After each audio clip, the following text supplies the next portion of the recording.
விரும்புகிறார். எனவே தான் இதே எரேமியாவை 18வது அதிகாரத்தில் குயவன் வீட்டுல கொண்டு போய் காட்டும் போது எந்த இடத்துல இருந்து காட்டுறார் தெரியுமா? அந்த குயவன் வணையிறதுல இருந்து காட்டுறார். அது வணையும் போது அந்த மண்ணு அவன் கையில கெட்டு போகுது. கெட்டு போனதை அவன் தூக்கி எறியல, மாறாய் அதே வசனம் அழகாய் சொல்லப்பட்டிருக்கிறது.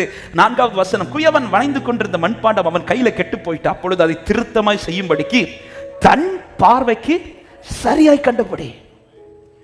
தன் பார்வைக்கு, அதாவது அவர் ஒன்னு நினைச்சிருக்கிறார் பாருங்க, அவர் ஒன்னு நினைச்சிருக்கிறார் பாருங்க, அப்படி உருவாக்குறதுல தான் அவர் தீவிரமா இருக்கிறார்.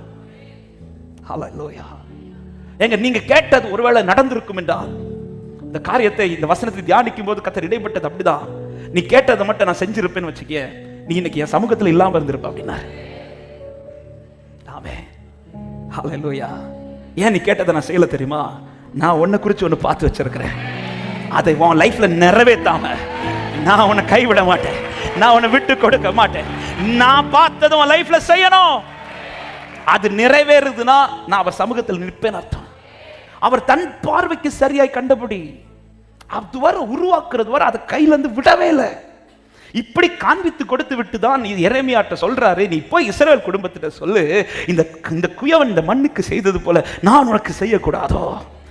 ஆமென். களிமண் குயவன் கையில் இருக்கிறது போல இஸ்ரவேல் வீட்டாரே நீங்கள் என் கரத்திற்குள் இருக்கிறீர்கள். எத்தனை பேர் நம்பி ஆமென் சொல்றீங்க? என் மேல கர்த்தர் மகா பெரிய திட்டத்தை போட்டிருக்கிறார் நம்புறவங்க, மேலான திட்டத்தை வைத்திருக்கிறார் என்று சொல்றவங்க, ஹல்லேலூயா ஹல்லேலூயா. பெரிய திட்டம் இது. அவர் என் மேல, அதனாலதான் என்னை இப்படி நடத்திட்டு இருக்கிறார். இப்படி நடத்தி அவர் பார்க்கிறது போல, அவர் விரும்புகிறது போல அதை செய்து முடிக்கிறது வரையிலும் அவர் விட மாட்டார். ஆண்டவர் என் லைஃப்ல ஏதோப்பா நிறைவேறணும் நீங்க விரும்புறீங்கன்னா ஆண்டவர் சொல்லுவார், நீ கேட்டதல்ல நான் நினைச்சது.